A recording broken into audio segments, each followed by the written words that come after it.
नमस्कार साथियों, स्वागत है आपका अपने ही यूट्यूब चैनल बीरू एकेडमी पर। डियर, बात करेंगे बीएड पात्रता विवाद को। आज दिन भर सुनवाई हुई और जो फाइनल होना है वो आखिरकार कल होगा। क्या निर्णय आएगा, पूरे एक एक टॉपिक पर बात करेंगे। इससे पहले जितने लोग चैनल पर पहली बार आए हैं सब्सक्राइब कर लीजिएगा। एक एक ऑथेंटिक न्यूज बताई जाएगी आपको चैनल पर। आपने देखा था आज बीएड की तरफ से पूरा अपना पक्ष रखा गया। कहीं ना कहीं एमएचआरडी और एनसीटी ने भी अपने जो सारे एविडेंस थे वो माननीय सुप्रीम कोर्ट के सामने समक्ष प्रस्तुत किए। जैसे ही बीएसटीसी का नंबर आया था केस में, तैसे ही समय हो गया 4 बजे का और कहीं ना कहीं जो आज की सुनवाई थी वो आखिरकार सुप्रीम कोर्ट के द्वारा खत्म कर दी गई। लेकिन जो सबसे बड़ी खबर ये है कि कल सुनवाई 10:30 बजे से, यानी कि पहला ही केस इसी को सुना जाएगा, जैसा कि बोस जी ने और सुधांशु धूलिया जी ने स्पष्ट कर दिया है।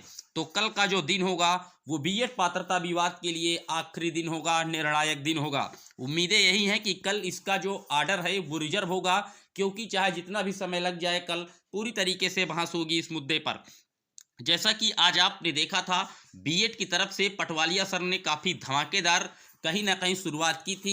लंच के पहले 10 मिनट तक ये केस सुना गया था पीएस पटवालिया जी का। उसके बाद लंच हो गया। चूंकि टॉप 5 में केस लिस्ट था लेकिन सुनवाई टॉप 5 में नहीं हो पाई थी आज इस केस की। कहीं ना कहीं सीरियल नंबर 44 पर ही इस केस को सुना गया था, क्योंकि और केसेस लगे थे। उसके बाद जब लंच के बाद ये केस सुना गया 2:05 से पिकअप हुआ, तो उसके बाद इसमें लगभग 3:30 बजे तक पीएस पटवालिया जी के द्वारा धमाकेदार पैरवी की गई थी बीएड की तरफ से। उसके बाद एनसीटी की तरफ से मैम ने भी अच्छा खासा अपना पक्ष रखा। लेकिन जो बातें निकल कर आई कि कहीं ना कहीं जो जस्टिस धूलिया जी थे वो कहीं ना कहीं असहज दिखे। बीएड और एनसीटी के जो जवाब थे, बीएड की तरफ से जो वकील थे, एनसीटी की तरफ से जो मैम थी, कहीं ना कहीं उनसे वो असहज महसूस कर रहे थे। यानी कि आप कह सकते हैं कि बीएसटीसी का कुछ वेटेज ज़्यादा था आज की सुनवाई में।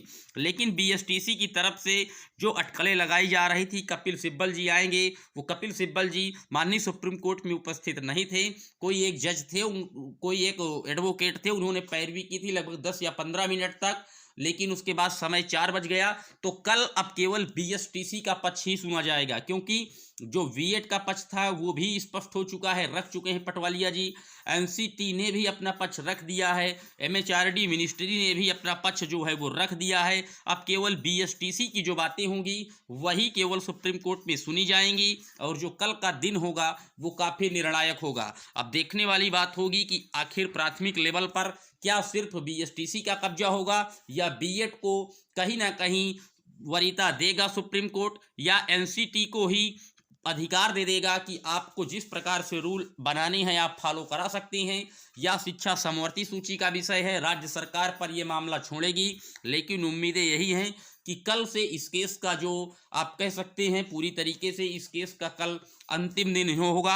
निर्णय कल आना बिल्कुल प्रस्तावित है। सुबह 10:30 बजे से इस केस की सुनवाई चालू होगी सुप्रीम कोर्ट में और निरंतर चलती रहेगी जब तक इसका आर्डर रिजर्व नहीं हो जाएगा। तो कहीं ना कहीं जो पिछले 1-2 साल से ये केस लगातार विवादित था, इसकी वजह से कई राज्यों की शिक्षक भर्तियां पूरी तरीके से पेचीदे में फंसी थी। अब बिल्कुल अंतिम पायदान पर हो चुका है।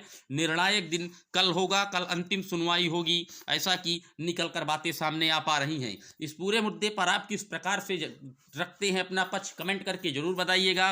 किस हिसाब से माननीय सुप्रीम कोर्ट को ट्रेंड करना चाहिए, या सिर्फ बीएसटीसी को देना चाहिए प्राथमिकता, या बीएड को भी प्राथमिक में शामिल करने का जो अधिकार है एनसीटी का वो सही है। इस बारे में आप क्या सोचते हैं, कमेंट करके जरूर बताइएगा। फिर मिलेंगे कल आपसे, जैसे ही इस पर कोई बड़ी बहस होगी तुरंत आपको अपडेट दिया जाएगा। तब तक के लिए जय हिंद, जय भारत।